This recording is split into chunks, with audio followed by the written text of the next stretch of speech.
ಕರ್ನಾಟಕ ರಾಜ್ಯ ರೈತ ಸಂಘದಿಂದ ಬೃಹತ್ ಪ್ರತಿಭಟನೆ.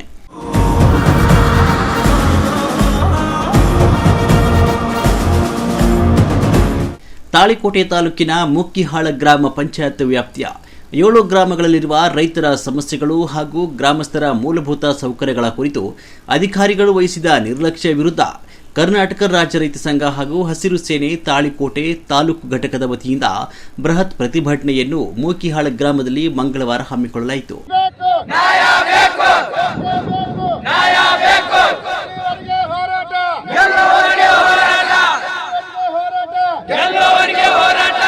ರೈತ ಸಂಘದ ರಾಜ್ಯ ಉಪಾಧ್ಯಕ್ಷ ಶಾಂತಗೌಡ ನಡಹಳ್ಳಿ ಹಾಗೂ ಹಸಿರು ಸೇನೆಯ ಜಿಲ್ಲಾಧ್ಯಕ್ಷ ಸಂಗಮೇಶ್ ಸಗರ್ ಇವರ ನೇತೃತ್ವದಲ್ಲಿ ನೂರಾರು ರೈತರು ಗ್ರಾಮದ ಡಾಕ್ಟರ್ ಅಂಬೇಡ್ಕರ್ ಸರ್ಕಲ್ನಿಂದ ಲಾಡಲೆ ಮಶಾಕ್ ದರ್ಗಾದವರೆಗೆ ಪಾದಯಾತ್ರೆ ಮೂಲಕ ಬೃಹತ್ ಪ್ರತಿಭಟನೆ ನಡೆಸಿ ಬೇಜವಾಬ್ದಾರಿತನ ವರ್ತನೆ ತೋರಿದ ಅಧಿಕಾರಿಗಳ ವಿರುದ್ಧ ಧಿಕ್ಕಾರದ ಘೋಷಣೆಗಳನ್ನು ಕೂಗಿದರು. ನಂತರ ನಡೆದ ವೇದಿಕೆಯ ಕಾರ್ಯಕ್ರಮದಲ್ಲಿ ರಾಜ್ಯ ಉಪಾಧ್ಯಕ್ಷ ಶಾಂತಗೌಡ ನಡಹಳ್ಳಿ ಹಾಗೂ ಜಿಲ್ಲಾಧ್ಯಕ್ಷ ಸಂಗಮೇಶ್ ಸಗರ್ ಅವರು ಪ್ರತಿಭಟನಾಕಾರರನ್ನು ಉದ್ದೇಶಿಸಿ ಫಸಲ್ ಭೀಮಾ ಯೋಜನೆಯ ವಿಮಾ ಪರಿಹಾರ, ಶುದ್ಧ ಕುಡಿಯುವ ನೀರಿನ ಪೂರೈಕೆ, ರೈತರ ಜಮೀನುಗಳಿಗೆ ಹೋಗುವ ದಾರಿ ಹಾಗೂ ಗ್ರಾಮಸ್ಥರಿಗೆ ಬಸ್ಸಿನ ಸೌಲಭ್ಯ ಮುಂತಾದ ವಿಷಯಗಳು ಕುರಿತು ತಾಲೂಕು ಹಾಗೂ ಜಿಲ್ಲಾ ಮಟ್ಟದ ಅಧಿಕಾರಿಗಳೊಂದಿಗೆ ಚರ್ಚೆ ಮಾಡಿದರು. ಪ್ರಧಾನಮಂತ್ರಿ ಫಸಲ್ ಭೀಮಾ ಯೋಜನೆಯ ಬೆಳೆ ವಿಮಾ ಪರಿಹಾರದಲ್ಲಿ ಅಧಿಕಾರಿಗಳು ದೊಡ್ಡ ಮಟ್ಟದಲ್ಲಿ ಲೋಪ ಎಸಗಿದ್ದಾರೆ ಅಂತ ಮುಖಂಡರು ಅಧಿಕಾರಿಗಳಿಗೆ ತರಾಟೆಗೆ ಪರಿಸ್ಥಿತಿ ವಿಕೋಪಕ್ಕೆ ತೆರಳಿದಾಗ ಪೊಲೀಸ್ ಅಧಿಕಾರಿಗಳು ಮಧ್ಯಪ್ರವೇಶಿಸಿ ಪ್ರತಿಭಟನಾ ರೈತರನ್ನು ಶಾಂತಗೊಳಿಸಿದರು. ಅಧಿಕಾರಿಗಳು ಪ್ರತಿಭಟನಾಕಾರರಿಗೆ ಸಮರ್ಪಕ ಉತ್ತರ ನೀಡುವಲ್ಲಿ ತಡಕಾಡಿದರು. ನಂತರ ಸಭೆಯಲ್ಲಿ ಉಪಸ್ಥಿತರಿದ್ದ ತಹಸೀಲ್ದಾರ್ ಶ್ರೀಮತಿ ಡಾಕ್ಟರ್ ವಿನಯ ಹುಗಾರ್ ಅವರು ಮಾತನಾಡಿ, ಸದರಿ ಎಲ್ಲ ಸಮಸ್ಯೆಗಳನ್ನು 1 ತಿಂಗಳ ಒಳಗಾಗಿ ಪರಿಹರಿಸಲು ಪ್ರಯತ್ನಿಸಲಾಗುವುದು ಅಂತ ತಿಳಿಸಿದಾಗ ಇದಕ್ಕೆ ಒಪ್ಪಿದ ಪ್ರತಿಭಟನಾಕಾರರು ತಮ್ಮ ಪ್ರತಿಭಟನೆಯನ್ನು ನಿಲ್ಲಿಸಿದರು. ಸಭೆಯಲ್ಲಿ ತಾಲೂಕು ಅಧ್ಯಕ್ಷ ಶ್ರೀಶೈಲ ವಾಲಿಕಾರ್, ಯುವ ಘಟಕದ ಅಧ್ಯಕ್ಷೆ ದೇವರಾಜ್ ನಾಗೂರ್, ರೈತ ಮುಖಂಡರಾದ ಮಲ್ಲಯ್ಯ ಹಿರೇಮಠ, ಸಾಹೇಬ್ ಗೌಡ ಮೊಕಾಶಿ, ಜಾವೀದ್ ಪಟೇಲ್, ಸಂಗಣ್ಣ ಬಿರಾದಾರ್, ನಾಗೇಶ್ ಕಲ್ಲದೇವನಹಳ್ಳಿ, ಶಿವರಾಜ್ ಗುಗ್ಗಳ್ಳಿ, ವಿವಿಧ ಇಲಾಖೆಗಳ ಜಿಲ್ಲಾ ಹಾಗೂ ತಾಲೂಕು ಮಟ್ಟದ ಅಧಿಕಾರಿಗಳು ಮತ್ತು ಅಪಾರ ಸಂಖ್ಯೆಯಲ್ಲಿ ರೈತ ಮಹಿಳೆಯರು ಉಪಸ್ಥಿತರಿದ್ದರು. ಕಾರ್ಯಕ್ರಮದಲ್ಲಿ ಯಾವುದೇ ರೀತಿಯ ಅಹಿತಕರ ಘಟನೆ ನಡೆಯದಂತೆ ನೋಡಿಕೊಂಡು ಶಾಂತಿ ಸುವ್ಯವಸ್ಥೆ ಕಾಪಾಡಲು ಡಿವೈಎಸ್ಪಿ ಮಟ್ಟದ ಪೊಲೀಸ್ ಬಂದೋಬಸ್ತ್ ನೀಡಲಾಗಿತ್ತು. ವರದಿ ಕಿಶೋರ್ ಕುಲಕರ್ಣಿ, ಸಮೃದ್ಧ ಕರ್ನಾಟಕ ನ್ಯೂಸ್, ತಾಳಿಕೋಟೆ.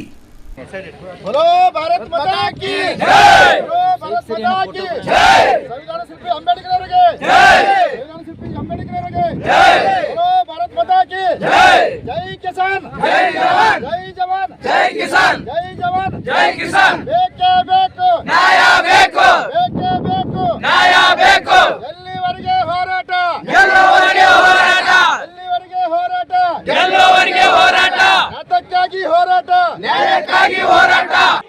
ಪಿಡಿ ಅಧಿಕಾರಿಗಳಾಗಲಿ ಅಥವಾ RWS ಅಧಿಕಾರಿಗಳಾಗಲಿ ಇದುವರೆಗೂ 8-10 ವರ್ಷದಿಂದ ನಮ್ಮ ಊರಿಗೆ, ನಮ್ಮ ಪಂಚಾಯಿತಿಯ 7 ಹಳ್ಳಿಗಳಿಗೆ 1 ಹನಿ ನೀರನ್ನು ಅವರು ಇದುವರೆಗೂ ಬಿಟ್ಟಿಲ್ಲ. ನಮ್ಮ ಸಿಪಿಐ ಸಾಹೇಬರು ಆ ಅಧಿಕಾರಿಗಳನ್ನ ಕರೆದುಕೊಂಡು ಬರುವಂತ ವ್ಯವಸ್ಥೆ ಮಾಡಬೇಕು.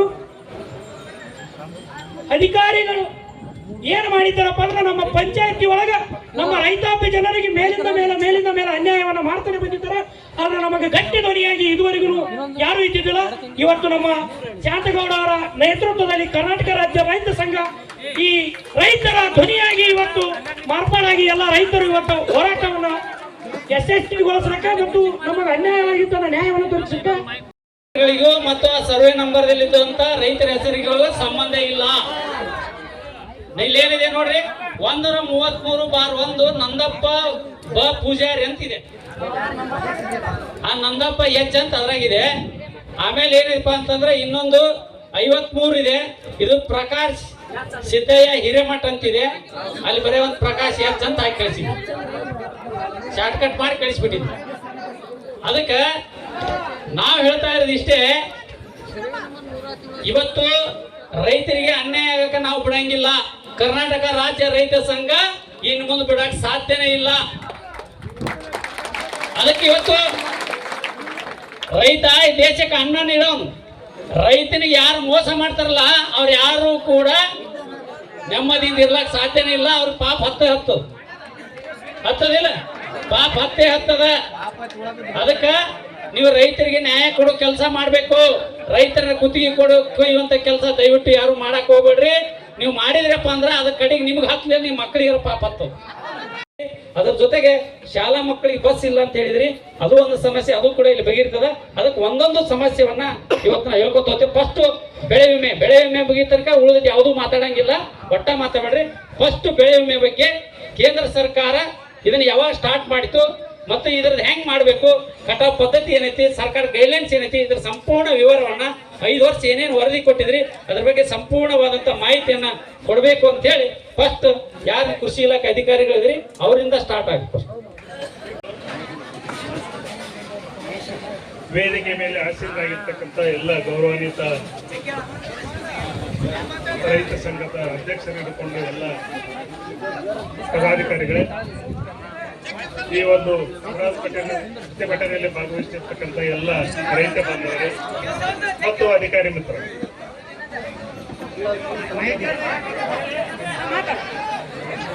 ಇಲ್ಲಿ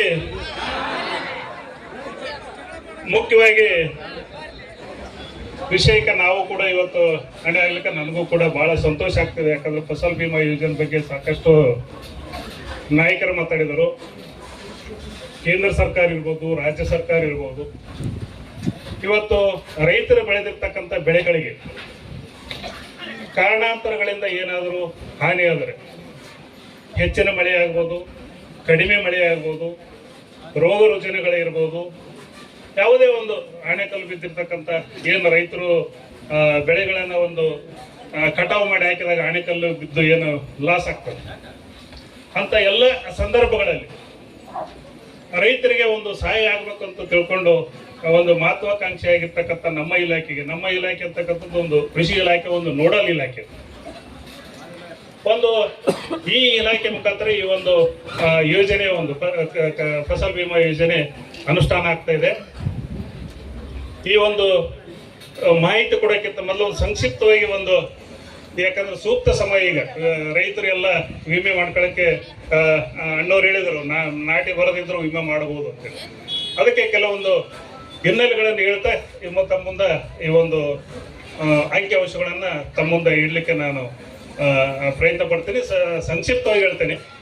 ಫಸಲ್ ಬಿಮೆ ಅಂತಕ್ಕಂಥದ್ದು ಇದು ನಮಗೆ 3 ಸೀಸನ್ದಲ್ಲಿ ನಾವನ್ನು ಮಾಡ್ತೀವಿ, 3 ಹಂಗಾಮುಗಳಲ್ಲಿ: ಮುಂಗಾರು, ಹಿಂಗಾರು ಮತ್ತು ಬೇಸಿಗೆ.